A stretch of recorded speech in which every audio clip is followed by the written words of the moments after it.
So Motherese, for phonological development, has a nice property where there seem to be greater discriminability of phonemes. That is, phonemes are the contrastive, the important sounds in a language that signal a meaning change. So in English, b and p are different phonemes, are distinct sounds. For example, we know that big is a different word than pig because these are distinct sounds, the b and the p.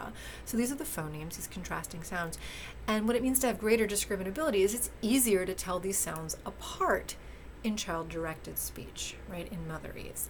And it seems that, for example, mothers who produce more discriminable vowels, so vowels that are easier to tell apart acoustically in their infant-directed speech, end up having infants who demonstrate better speech perception skills in laboratory tests, right? So there seems to be a measurable, discernible difference when they get sort of cleaner input, this sounds that are easier to tell apart, and this is something that Motherese seems to naturally do.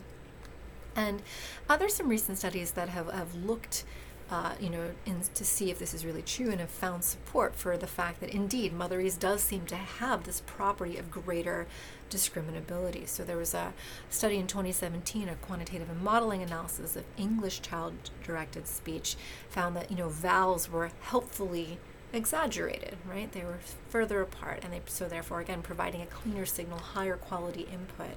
And a more recent study in 2019 was looking at Nepali child-directed speech and found that vowel tokens are especially salient compared with consonants. And so again, they're providing greater discriminability, higher quality input for learning those vowels. And this is just something that seems to again happen naturally when you stick an infant in front of an adult in these languages. You end up with this kind of helpful signal.